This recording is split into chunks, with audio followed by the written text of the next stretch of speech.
Hello, OT friends, and welcome to the Uncommon OT series. My name is Patricia Modis. I'm the Transitions OT, and I'm your host. So I'm very excited to introduce you to today's guest of honor, Lisa Kern. Lisa is an uncommon OT who is a holistic therapist, wellness coach, and Reiki practitioner. Lisa has a master's degree in occupational therapy and a bachelor's in science from American International College. After working for 10 plus years as an occupational therapist specializing in neurological rehab, she chose to follow her passion and true purpose, and that is working as a holistic health and wellness coach, empowering others to live their happiest and healthiest life. She is now focused on building a brand to empower others to optimize healing from the inside out, addressing body, mind, and soul. As a multi-passionate entrepreneur, Lisa also holds certifications as a brain injury specialist, a yoga instructor, a Reiki practitioner, and is co-founder of Work Your M.O.T.O.R, M-O.T.O.R, an online home exercise program for stroke survivors. Lisa currently lives in Western Massachusetts with her husband and 2 children, Will and Gavin. And in her free time, she loves to read, write, spend time with family, and go for hikes. So without further ado, I'd like to present to you Lisa Kern. Welcome, Lisa. Thank you. Hi, Patricia. How are you? I'm well, thanks. Thank you so much for spending some time with us today. Oh my goodness, I'm honored. Thank you for having me. This is exciting. Oh, we are so excited to hear about your uncommon OT work. We haven't had any episodes focused on individuals who are Reiki practitioners, so I'm, particularly interested in that. Oh, and awesome. I know that you also have a few other things OT-wise that you are working on or are in the process of launching. So we want to hear about some of those things too. And but before, let's talk a little bit about you and tell us a little bit about your background. Tell us a little bit about Lisa. All right. Thanks for that intro. So I'm Lisa. I've been an occupational therapist for about 12 years now. Prior to that, I was actually a CODA for 3 years. Oh. Yeah, I absolutely love our profession. It's so diverse. Can never get bored, right? Yes. So as you mentioned, I'm also the owner of Healthy, Holistic, Happy, which is my holistic practice where I work as an energy healer, Reiki practitioner, typically kind of life coaching, helping women find more balance and peace in their lives. I definitely kind of bore easily, aka multi-passionate is probably a nicer way to say that. I love that. Multi-passionate.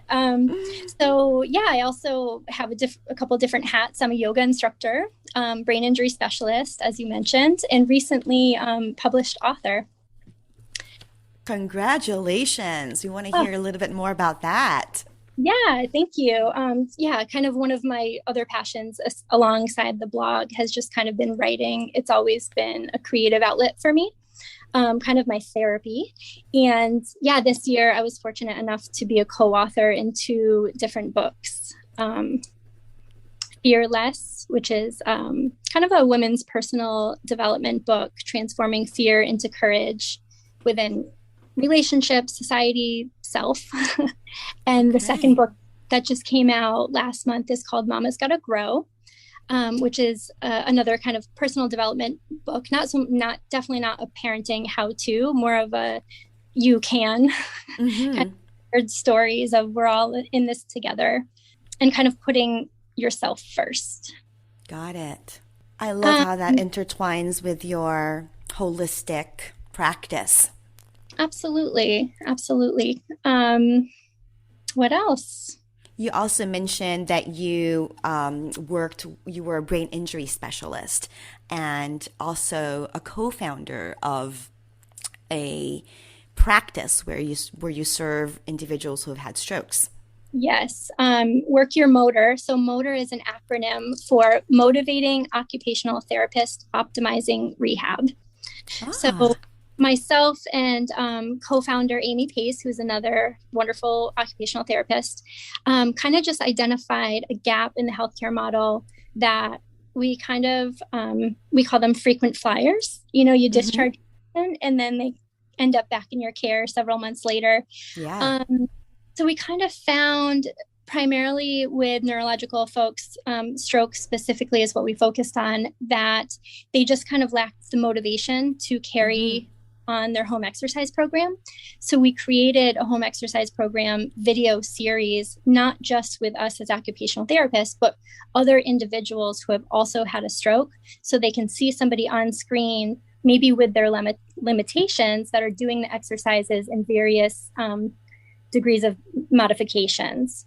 Oh, I love it. Yeah, so we include upper body strengthening, passive range of motion, lower body strengthening, core workout, and then seven-minute functional hand series with common household items. So all of those are online. It used to be a subscription model, but we really wanted it to be accessible for everybody. So right now it just kind of lives on YouTube under Work Your M.O.T.O.R. And those, it's just a free resource. It's actually a great resource for students too, if they need exercise ideas or modifications. Yes, I love it. We're going to include those links on our show notes to make sure that people have access to them. Wonderful. Thank you. So thanks for sharing all that about yourself. What motivated you to do this type or these types of OT, uncommon OT work? Oh gosh. I think kind of stepping outside of the box, I always just aspired to, I don't want to say not conform because that doesn't sound good, but I just always felt kind of a little constricted in traditional healthcare, you know, by time constraints or insurance protocols. And I think just kind of sharing with others that we can step outside of the box a little bit kind of gives us that flexibility to create, because as occupational therapists, we're super creative and we're professional problem solvers. Yes, we are. Yeah, I think those different roles have led me to not feel as constrained in my practice. Specifically in my Reiki practice, I just feel the connection is so deep and so profound. Versus in a hospital setting, if you're kind of looking at your watch and saying, oh man, we really got in this deep conversation and now it's time for you to go. Yes. You know, it's just a deeper level of connection without having to answer to insurance, you know, oh, can I bill for this? Or constraints. Yes. Yeah. Got it. So can you talk to us a little bit more about the setting in which you provide the uncommon OT services? Yeah, absolutely. So you kind of mentioned I have two uncommon roles. So I'll speak to the more traditional occupational therapy role that I have 3 days a week. I work in an outpatient interdisciplinary setting. So I'm the occupational therapist. We have a physical therapist, a couple of PTs, PTAs, a chiropractor, physician. And in this role, I work as a brain injury specialist, primarily with individuals who are recovering from concussions. These folks are primarily struggling with headaches, sensory processing difficulties, need a lot of help with their IADLs due to memory and concentration deficits. So that's pretty busy. And in my role outside of the medical model, where I work as a Reiki practitioner and holistic coach, that was a nice transition because I feel kind of like as occupational therapists, we're the original life coaches, you know? I agree. Yeah. I use energy work in a therapeutic way to help people get to the root cause of why they may be feeling stuck or sick. Yeah. Got it. I love it. I love that you're able to do both. Me too. And we'll talk a little bit more about that in a bit. So was there anything in particular that drew you or inspired you to do this type of work? Yeah, I kind of think I always had this intuitive nudge because for years and years, I would kind of catch myself saying, when I work in preventative care, And I had no idea how I would get there, but I just knew that, I loved rehab. I still do. I don't think I'll ever leave rehab, but so many of the clients that I work with, I felt that their injury could have been prevented. Their illness could have been prevented. And I just don't think our medical model does a wonderful job about teaching wellness and prevention. So I think I always kind of had this nudge of like, ooh, how do I get there? Yes. I think in working in acute care specifically, through kind of those years of experience, I saw two really consistent themes in recovery. The first one was that the clients that thought that they would get better would get better, right? They had a really positive mindset. People that were told they would never walk again would walk again. Individuals who had a stroke and couldn't use their hand, the power of positive mindset, neuroplasticity, repetition, we would work on handwriting. Like there was something that I saw that the people that believed they would get better would get better. So positive mindset was the first theme. The second was that there was such a strong connection that physical pain can manifest from emotional wounds. And I would see that consistently. And that if we gave the time and space to listen to them, be a space holder, to truly connect with them, or work on nervous system regulation or breathing, or just empathetically listen, that their pain would get better. And I was just really fascinated by that mind-body connection. But I didn't really know how to go deeper. And at the same time, I was kind of going through my own challenges personally and physically. So it was around that time I started to do a lot of soul searching, a lot of yoga, a lot of meditation. That's when I found Reiki. And then I just had this feeling of, oh my God, this is what I'm meant to do. And also, why isn't this common knowledge? Yes. Just because it was like just profoundly beneficial. So when I started really experiencing my own results, I think I just felt obligated to share it. Yes. I love that this sort of motivation from you, or this inspiration from you, is coming from your own personal experiences, right? That's, I think, when it's most authentic, and that's when you can bring it to your clients in the most authentic way. You talked about that intuitive nudge. And, I think a few of our listeners can probably relate to that. What was it what steps did you take to, to nurture that nudge, to allow that nudge to grow, right? Or to not allow fear to kind of allow that nudge to fizzle away? I love that question so much because the chapter that I wrote about in my book was kind of the steps that I took to get there. And so it's called Mama's Gotta Slow in Order to Grow. And it was really slowing down. It truly was slowing down. So this, I don't know if you agree or have heard this, but like the universe will give you whispers, and if you don't listen, it'll kind of like pound you on the head. And I think that was happening. I think I was just like going. And, I've actually never told the story, so this will be interesting. But what happened was I was going, ignoring the signs, and I ended up breaking my arm. So I was forced to take time off from work. And that really, so I couldn't work out. I couldn't go to work. I just had all this downtime. And my coping skill has always been to go. Just push through. So when the universe handed me this opportunity to slow down, I really just did not know what to do with myself. So I started doing gentle yoga and sitting in meditation and kind of just asking a lot of those soul questions. And what came to me was Reiki. Reiki kind of intuitively came to me. So I went for my own healing session, and it was kind of, that was the catalyst of everything thereafter.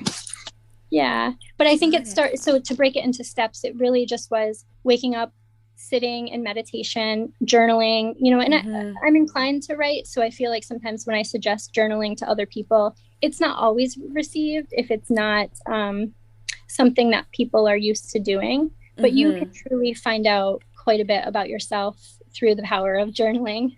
Yes, I agree. Um, but I also hear what you're saying that, whatever mode it is that works for you to allow you to reflect, right? To Sure. allow for you to sort of do a little introspection and that means definitely slowing down in order for that to happen or to Yeah. allow for that to happen. Yeah. So great. Thanks for sharing that with us. I know that there's this nudge that comes up, right? Or sometimes people call it an itch, whatever you want to call it. Yeah. And what do you do, right? Do you scratch it? What do you do? And thanks for sharing with us, sort of the process and kind of what helped you, really identify that, this is it. You tried it yourself. What was the path that you took in order to get there? Yeah. So around that time, fortunately, so there was a logical step. I didn't just go from like full-time OT to like woo-woo practitioner. um, so around that time, so I spent 5 years in inpatient, 5 years in outpatient, all with the same company. And then I kind of started to get that itch, like it was time for a change, something like I knew it was the next step. Um, Mm-hmm. and I was fortunate enough to get a contract job at Bay Path University, which up here in the Northeast in Mm-hmm. Massachusetts. I know Yeah. the school. Oh, wonderful. So my role as an adjunct professor was in an emerging practice area, which was holistic OT. So it was like divine, perfect timing that Mm-hmm. I was like on my own path of discovering this, and then I was teaching holistic OT. I So it love was around, it. yeah, it was perfect. I love that BayPath even offers that as the course. Yeah, so that was about 3 years ago that I was working there, and I think it had already been in practice for 1 to 2 years. Okay. So it was then that I was introduced to Emmy Vadnais. Her work, she's the original holistic OT, so we should definitely give her credit in the show notes. Yes, I love her. I've actually participated in one of her coaching groups as a holistic OT myself and Oh, really just felt, I benefited from it so much. So we definitely want to give her kudos for the work that she does. She has definitely totally. encouraged me to explore holistic work as an OT and really I felt more comfortable finding her community. Absolutely. It's such a wonderful community. It was just timely being introduced. She had researched all these modalities, and she talked about Reiki and meditation, intuitive development, emotional freedom technique. And as I mentioned, I was already kind of fascinated in this mind body connection. And so, what I was learning and teaching in the holistic OT field, I was still bringing back to my outpatient location as a concussion therapist. And it Yes. was like all the dots connected. And I was like, oh my God, but everybody can benefit from this. These Mm-hmm. breathing techniques, this relaxation, this nervous system regulation. And then my results with those clients were just immediate and profound. Um, so yeah, that was kind of that stepping Step. stone was that I got Yes. to work. I was immersed, embodying the whole holistic OT, and then joining Emmy's holistic OT community, and taking probably the course that you did as well. It just kind of skyrocketed my confidence in, oh wait, we can actually be entrepreneurs and OTs. I Um, love it. yeah, And so I'm I still juggling the two jobs, but who knows where this will go, if I'll be a full-time holistic OT or if I'll continue to wear both hats. Well, it sounds to me that you're enjoying both hats and that you kind of like to have a little bit of this and a little bit of that. And personally, I want to congratulate you on being able to kind of have a nice happy middle, you sound very professionally satisfied in your work Thank and you. you're the work that you're bringing is also work that you feel super passionate about from, just your personal experiences with it, which brings it to another level. So I love I could totally hear the passion and just the commitment in your voice and the service that you're providing to your clients. So I congratulate you on finding that. Thank you. Appreciate that. So thanks for sharing with us the path, right? I think that's always a big question for a lot of our listeners is, again, how does one make the leap, right? And again, in your case, you talked about doing it on a part-time level and how you're doing a little bit of both and actually filling your cup that way. Yes. Both cups. Can you talk to us a little bit about, and you choose which setting you want to talk about, or if you want to talk about all of them, but what would be a typical session in your setting? Who would be your typical client, and what would be your typical goals? I can speak to both. A typical day in the concussion clinic is seeing 12 to 15 people a day. One-on-one, 30 to 60 minutes, depending on their need. Interventions range from, as I mentioned, kind of nervous system regulation, a lot of vision therapy after concussion, cognitive interventions, of course, pain relief modalities, and really lots of education, both on concussion in general, and also just ways to improve memory, concentration, attention skills. You talked about working on a lot of IADLs. Yes, absolutely. And kind of just, I find they have a hard time with just basic structure. Now they're out of work and their routines are all out of whack. And sometimes just kind of solidifying what I call their bookends, morning routine and evening routine.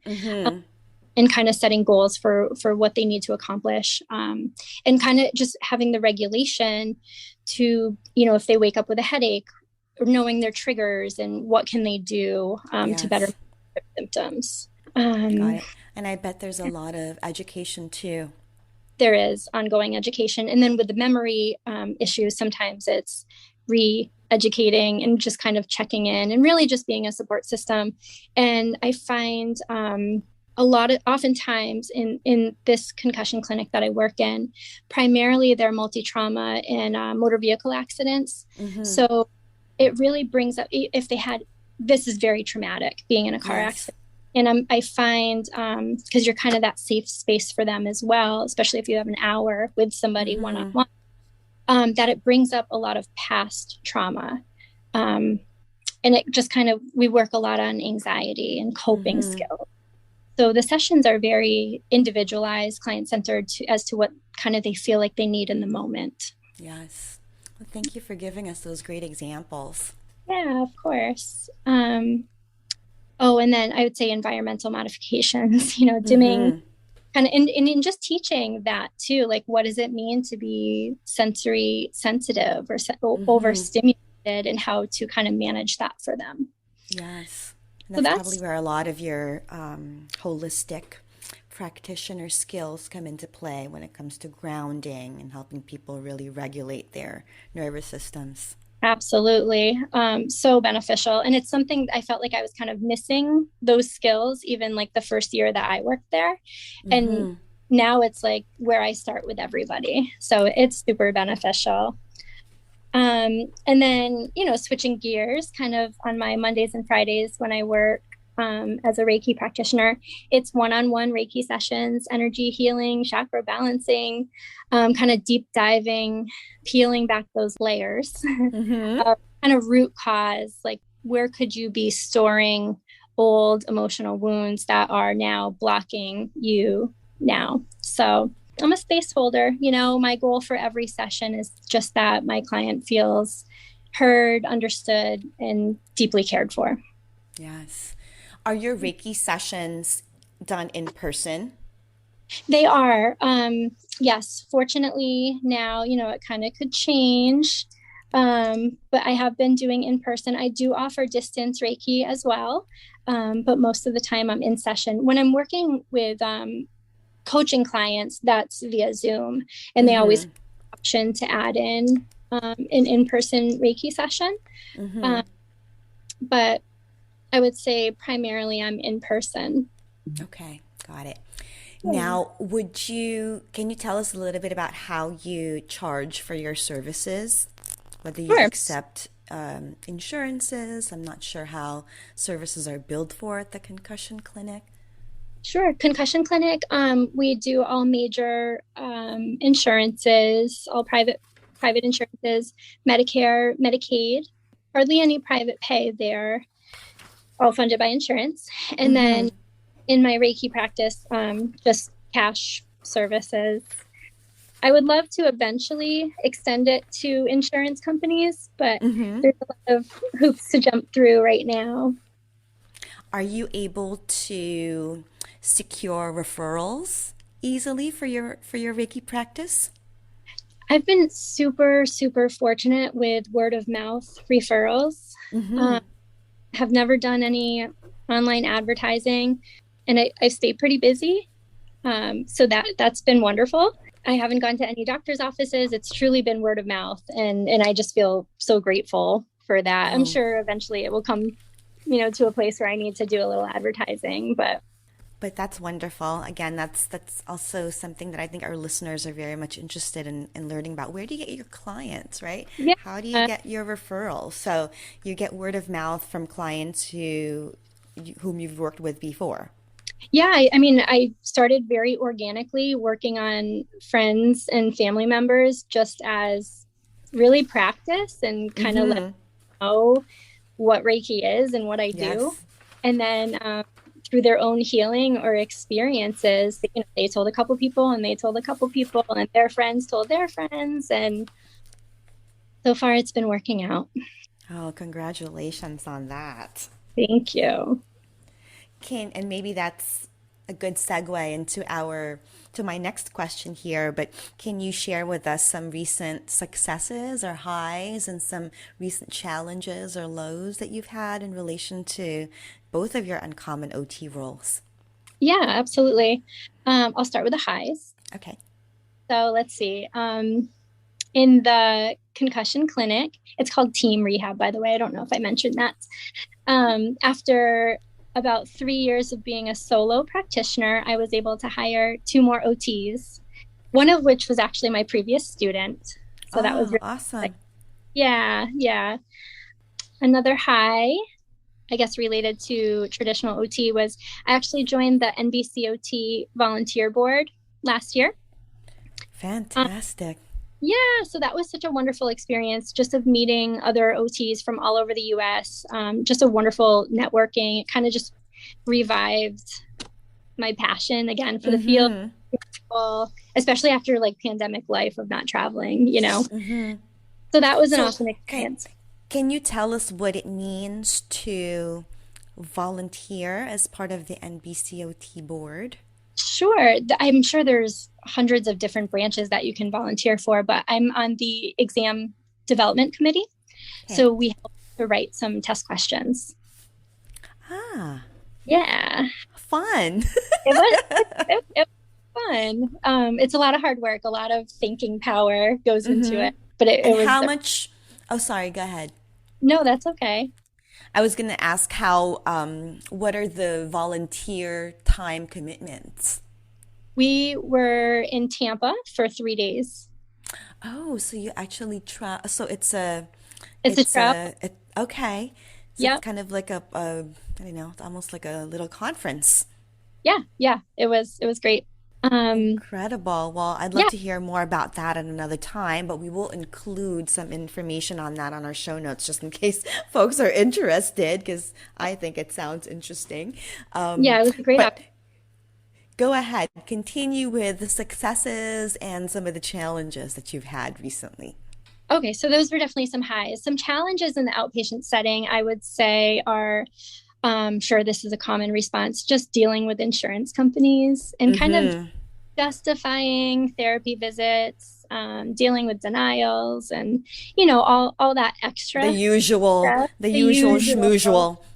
Yeah, yeah. So they're the highs. The highs in my energy work, I think I just kind of touched on it. It's just you can go so much deeper. The connections are so wonderful. And just to experience another person healing, truly healing, like from the inside out and seeing their potential and just seeing their kind of like their light come back, is just Mm-hmm. so rewarding. So, and there's challenges that come with having your own business as well. I'm sure, like many of us OT practitioners, I mean, I didn't get a lot of business education in school, maybe Mm-hmm. a class or two, right? I think I have like a book. And as much as I love learning, it's a lot to do on your own, my overhead is small here. I have my office that I pay for. I have like my website that I host, but I'm doing pretty good, but organically growing. But Mm-hmm. about I think 2 or 3 years ago, prior to me starting this, I was starting my own business as a private OT practitioner, and it's just incredibly hard. It's hard to find the referrals, like you mentioned. It's hard to do your own marketing and billing and Mm-hmm. scheduling. So unfortunately, it didn't work out me being like a private OT practitioner, although it opened me up to other avenues and I learned a Yes. bunch on the way, but it's definitely a challenge. Like I Mm-hmm. would love to talk to other, successful OT practitioners that are independent and just see what went into it because it's a challenge. Yes, I love that this has come up and, that you're just being very transparent about the fact that you tried starting a business as an OT and it was so much more challenging than starting a business. I mean, you are still an OT, but it's just not Right. a strictly OT business. Sure. Yeah. I found it really difficult with insurance companies. And, if they say no in my concussion clinic, I have a whole billing team of people that can kind of do that work for me um, Mm-hmm. while I'm seeing clients and getting paid. And when you are your own practitioner, like you have to make those calls and it's just a lot of unpaid work. Yes, I hear you.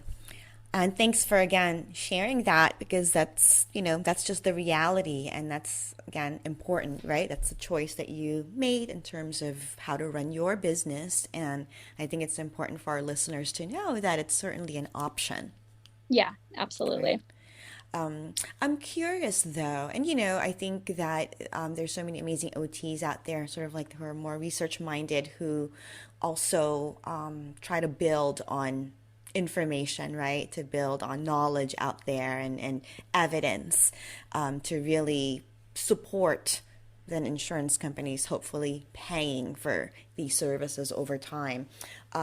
Is that something that you've ever considered? I know you talked about working with students at the concussion clinic, but perhaps partnering with a university to, not sure, send an OTD student over to help gather data and information about your Reiki practice and how that kind of applies to OT and Yeah, I'm glad you brought that up. I hadn't thought of that, but and I'm I'm not sure even sure if I'm that's sure possible.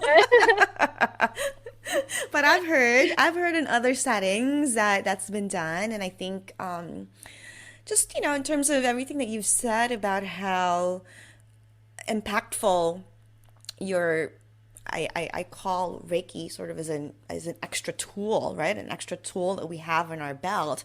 How much more impactful your treatment, your services, your offerings were while when coupled with that energy work that you're doing. So I don't understand why that can't, be applied to many other facets, right? Or many other goals or many other areas where we can bill for individuals.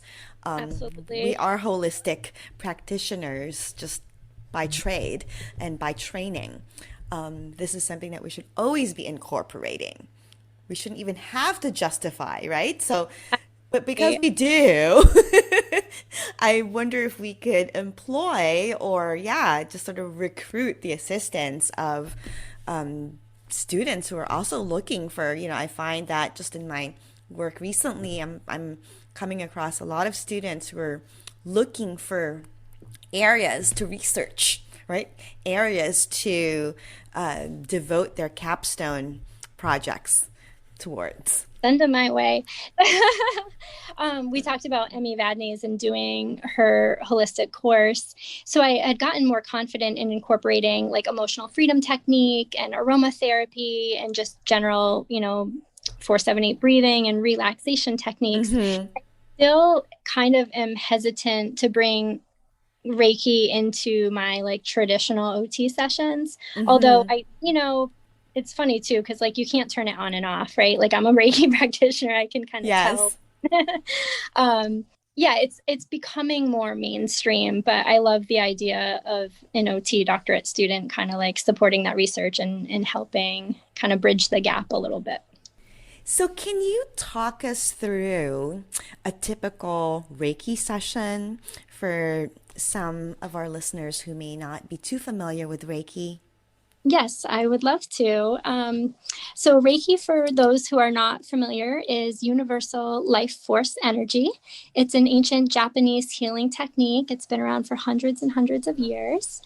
And so kind of when somebody comes in, I go through a general intake as to what, how did they find me? What are they looking for? Because some people just don't even know. They heard that it could help them with general stress relief.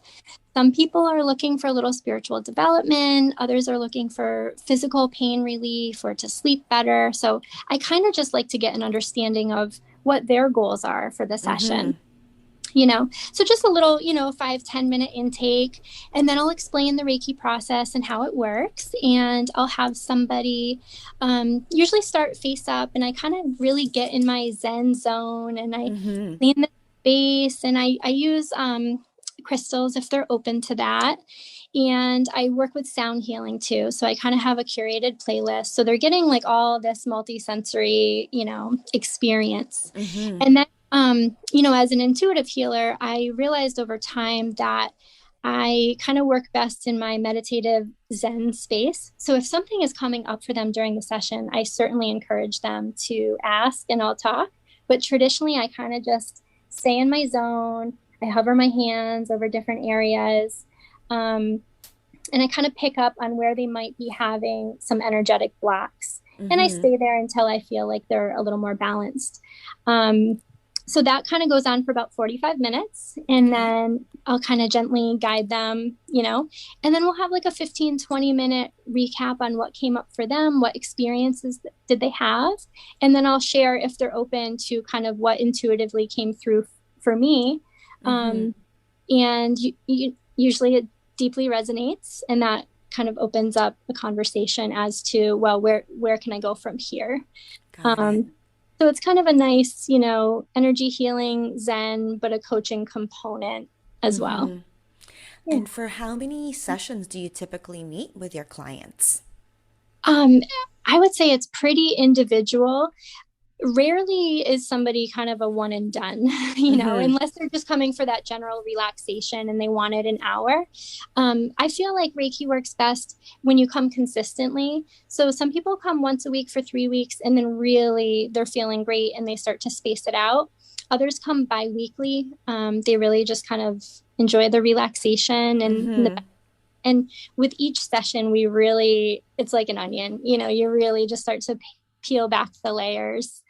And then other people I kind of just see more routinely, like once every 3 months. So it's pretty individual on how open to healing that person is. Yes. Kind of like when you're working as an OT in a typical setting. Absolutely. Yeah. Can you share with our listeners a little bit about how do you stay on top of your work? I know you wear a few different hats, but how do you stay on top of all of those hats? Oh, I'm a nerd. I love learning anyway. I love reading. I love learning. I really get in deep to the topics I'm interested in that moment. But in my concussion role, I, as a brain injury specialist, I need a certain amount of CEUs every year. And I love MedBridge. I don't know if you use that. Yes, I do. Yeah.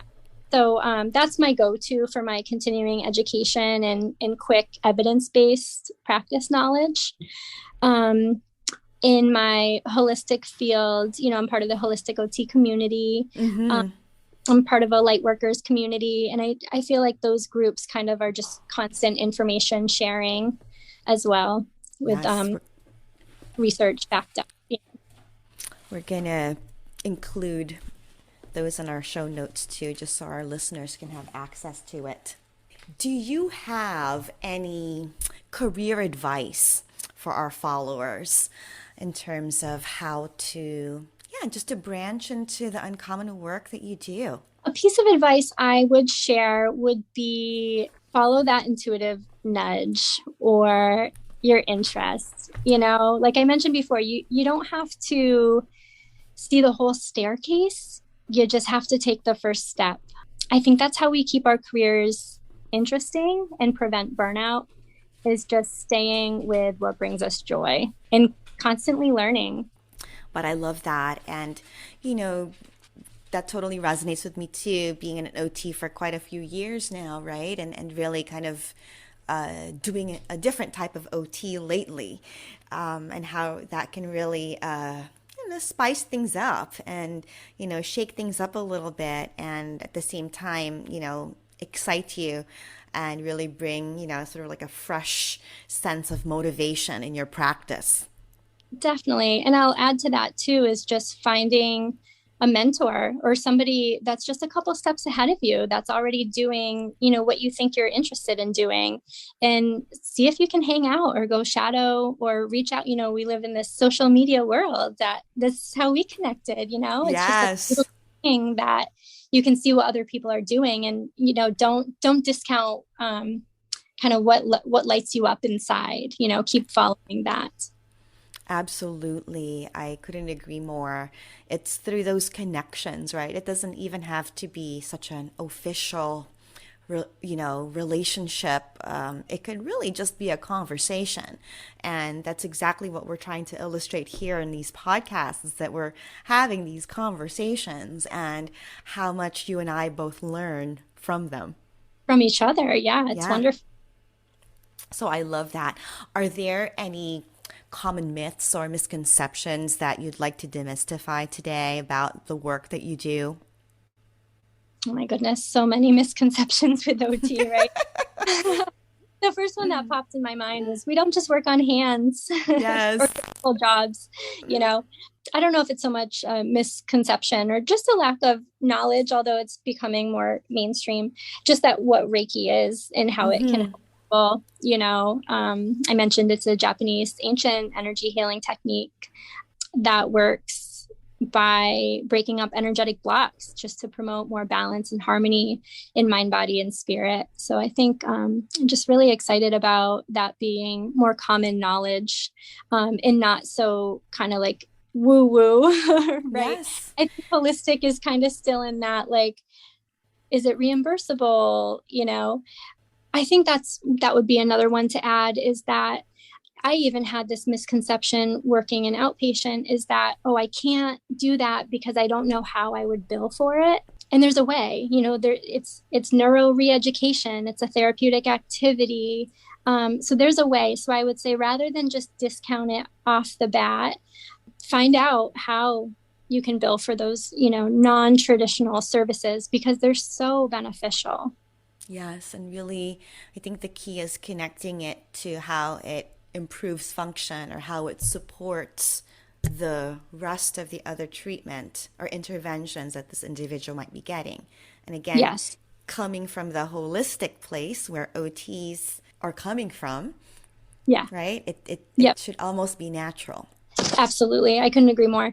Yeah. How this is going to improve their function, how their ADLs will be easier because their pain has been decreased, the emotional regulation that it's assisted with. So now they can care for their children. Yes. It's creative writing, right? It really is. And I love that you have the neuro background too. And you're really basically telling us that the neuro work that you've been doing all of these years, you're finding is much more effective when supported with the Reiki work that you're doing, or the energy work that you're coupling it with.